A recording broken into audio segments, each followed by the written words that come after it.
Приветствую тебя, дорогой подписчик. На моем канале будет много интересного контента. Подписывайся, ставь палец вверх и оставляй комментарий. Лондонское утро выдалось серым и дождливым.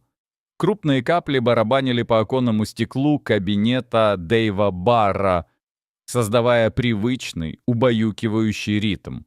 Дэйв, мужчина средних лет, с печатью усталости на лице, сидел за своим дубовым столом, заваленным счетами и черновиками статей.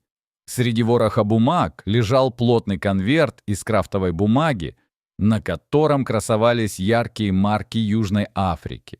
Вскрыв конверт ножом для бумаги, он достал сложенный втрое лист и фотографию.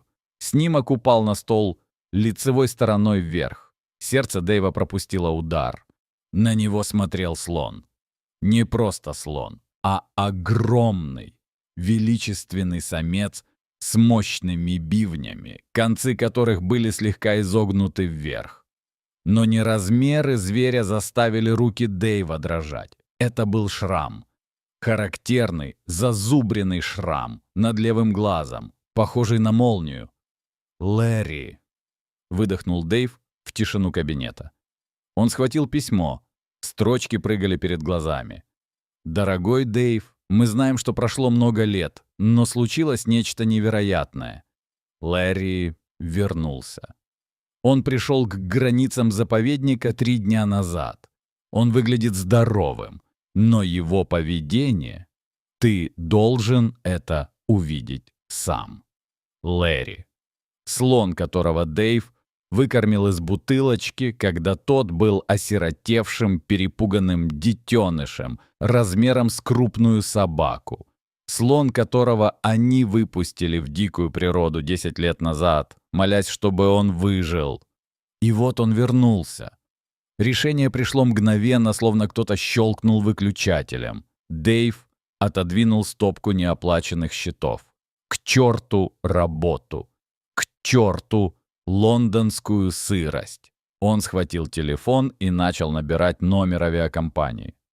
«Ближайший рейс, пожалуйста. Да, мне все равно на пересадке. Я должен быть в Южной Африке как можно скорее». Маршрут оказался сложным. Сначала короткий перелет из Лондона в Берлин, где пришлось ждать стыковочного рейса, который казался бесконечным. Затем многочасовой перелет через океан и континент, в самое сердце Африки. Выпуская Лэри в дикую природу, Дэйв чувствовал, будто отрывает от сердца кусок. Это было необходимо, но невыносимо больно. «Не оглядывайся, приятель», — шептал он тогда, глядя, как серый гигант уходит в саванну. «Живи свободно». И вот теперь, спустя столько лет, Лэри вернулся. Зачем? Что привело его назад? Память, инстинкт или беда? Самолет начал снижение. В иллюминаторе показалась красноватая, выжженная солнцем земля Африки. Дэйв закрыл альбом. Скоро он узнает ответы. Поездка от аэропорта до заповедника заняла еще несколько часов на джипе. Знакомые пейзажи проносились мимо, но что-то неуловимо изменилось. Когда ворота заповедника открылись, Дэйв не узнал места. Раньше здесь был лагерь энтузиастов. Несколько палаток, вагончики и старый ангар. Теперь перед ним раскинулся современный научный комплекс. Стеклянные фасады исследовательских лабораторий блестели на солнце. Асфальтированные дорожки вели к просторному образовательному центру. Везде были солнечные панели и антенны спутниковой связи. Заповедник вырос, стал серьезной организацией. Но осталось ли в нем место для старой души? У главного входа его уже ждали. Майк Скотт, бессменный управляющий заповедника, постарел. Его лицо избороздили глубокие морщины, а в густой бороде появилось больше соли, чем перца. Но улыбка осталась прежней, широкой, теплой и искренней. «Дэйв! Черт возьми, старина!» Майк шагнул вперед и сгреб Дэйва в медвежье объятия. «Я знал, что ты прилетишь». «Как я мог не прилететь, Майк?» Дэйв похлопал друга по спине. «Ты же знаешь, что это значит для меня». Рядом с Майком стоял еще один человек, которого Дэйв узнал бы из тысячи — Салли Бет. Человек-легенда, чье чувство юмора было таким же черным, как беззвездная ночь в саванне, а энергия била через край даже сейчас. Салли почти не изменился, разве что его неизменная шляпа стала еще более потрепанной. «Ну что, блудный сын вернулся к блудному отцу?» — хохотнул Салли, пожимая руку Дэйву так сильно, что костяшки хрустнули. «Пойдем, нам есть что тебе показать». Они прошли в прохладное помещение конференц-зала, где на большом экране уже было подготовлено видео. Салли нажал кнопку пульта. «Это снято дроном 3 дня назад», — пояснил Майк. На экране среди зелени акаций двигалось серое пятно. Камера приблизилась, и Дэйв увидел его. Лэри. Он стал огромным. Настоящий гигант. Доминантный самец в самом расцвете сил. Он двигался уверенно, раздвигая кустарник мощными плечами. «Он пришел один», — комментировал Салли. «Обычно самцы в этом возрасте бродят группами или держатся особняком, но Лэри, он целенаправленно шел к центральной базе. Он словно искал что-то или кого-то. Дэйв, послушай». Майк стал серьезным, отставив чашку. «Я должен тебя предупредить. Лэри — дикое животное. Он провел в саванне 10 лет. Он дрался с другими самцами, он выживал. Это уже не тот милый малыш, которого ты кормил с руки. Я понимаю», — кивнул Дэйв. «Нет, ты не понимаешь», — вмешался Салли. «У нас теперь новые протоколы. Никакого прямого контакта. Мы не приближаемся к слонам пешком. Только на машинах, только защитой. Мы не знаем, как он отреагирует. Он может быть агрессивным. Он может видеть в тебе угрозу». Майк положил на стол папку с инструкциями. «Завтра у нас день открытых дверей. Будет много прессы, спонсоры, туристы. Лэри крутится возле периметра. Мы не можем рисковать. Ты подпишешь отказ от претензий и пройдешь инструктаж по безопасности. Если что-то пойдет не так, рейнджеры будут стрелять транквилизаторами. Или боевыми, если возникнет угроза жизни людей». Дэйв почувствовал холод в животе. «Я подпишу все, что нужно, но я должен попробовать». На следующее утро заповедник гудел как улей. День открытых дверей был главным событием года. Сотни людей приехали, чтобы посмотреть на работу исследователей и увидеть диких животных в естественной среде.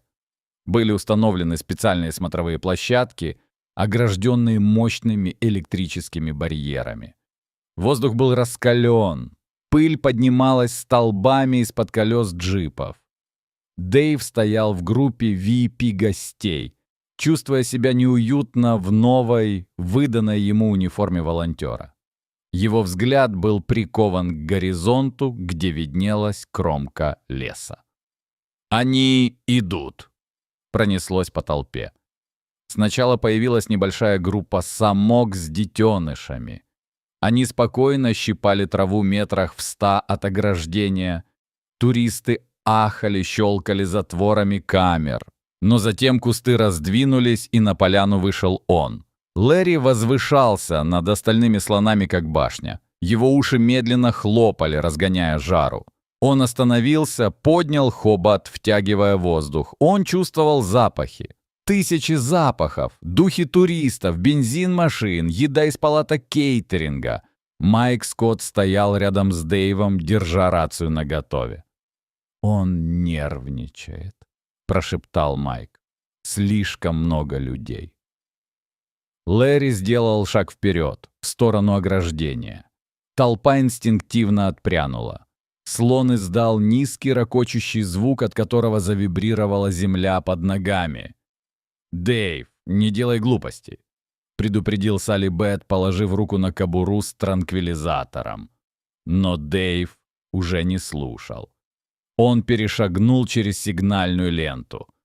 «Стой!» — крикнул кто-то из охраны. Дэйв поднял руки ладонями вверх, показывая, что у него нет оружия. Он вышел на открытое пространство перед ограждением. До Лэри было 50 метров. «Эй, приятель!» Голос Дэйва дрогнул, но потом окреп. «Это я. Ты помнишь меня?» Слон замер.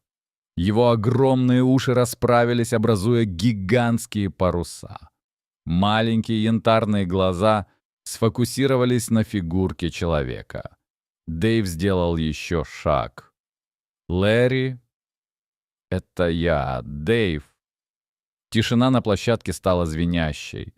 Даже птицы, казалось, перестали петь. Слон медленно двинулся навстречу, охрана напряглась, винтовки поднялись. «Не стрелять!» — крикнул Майк в рацию. «Ждать моей команды!» Лэри подошел вплотную к невысокому барьеру. Теперь он нависал над Дэйвом, закрывая собой солнце. От него пахло сухой травой, пылью и чем-то мускусным, диким.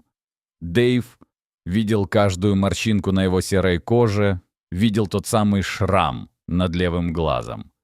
Слон медленно протянул хобот. Влажный, мускулистый отросток завис в сантиметре от лица Дэйва. Лэри втянул воздух, изучая запах человека. Секунды тянулись как часы. И вдруг в глазах гиганта что-то изменилось. Напряжение ушло. Лэри издал мягкий приветственный клич. Звук, который Дэйв не слышал 10 лет, но помнил каждой клеткой своего тела. Хобот осторожно коснулся плеча Дэйва, прошелся по волосам, словно проверяя, настоящий ли он. А затем, с невероятной нежностью, слон обвил Дэйва хоботом вокруг талии и слегка приподнял над землей. Следующие 5 дней стали, пожалуй, самыми счастливыми в жизни Дэйва.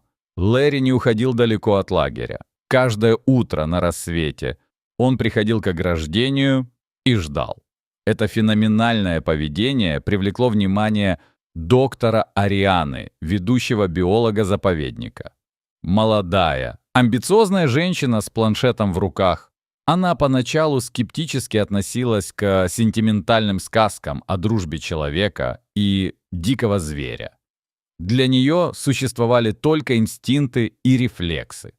Но данные говорили сами за себя. Дэйв проводил с Лэри все свободное время. Они просто были рядом.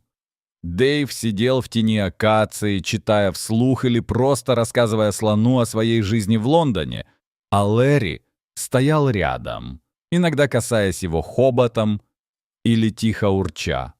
Это было общение без слов, на уровне вибраций и чувств. Но Дэйв понимал, что это не может длиться вечно. У Лэри была своя жизнь, свое стадо, свои законы дикой природы, а у Дэйва — работа, обязательства и жизнь в другом полушарии. День отъезда наступил слишком быстро. Чемоданы были собраны. Джип ждал у ворот. Дэйв вышел попрощаться. Лэри уже ждал его. Слон, казалось, понимал, что происходит. Животные чувствуют прощание острее, чем люди. «Ну вот и все за здоровяк». Голос Дэйва предательски дрогнул. «Мне пора». Лэри стоял неподвижно. Он не пытался удержать Дэйва, но в его позе сквозила глубокая вселенская печаль.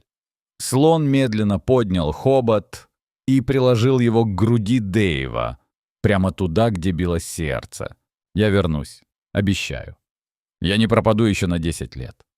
И тогда Лэри сделал то, что заставило всех сотрудников заповедника, наблюдавших издалека, замереть. Он запрокинул голову и издал звук, который называют прощальной песней. Это был не трубный рев, а низкое вибрирующее гудение, которое рождалось где-то в глубине его огромного тела. Звук был настолько низким, что его можно было почувствовать кожей, костями. Это был плач, зов и благословение одновременно. Дэйв не мог сдержать слез. Он в последний раз погладил жесткую кожу друга, развернулся и быстро пошел к машине, не оглядываясь. Если бы он оглянулся, он бы не смог уехать. История воссоединения Дэйва и Лэри не осталась незамеченной. Видео с дня открытых дверей, где огромный слон нежно поднимает человека хоботом, разлетелось по интернету, набрав миллионы просмотров. Мировые телеканалы боролись за право взять интервью у человека, который говорит со слонами.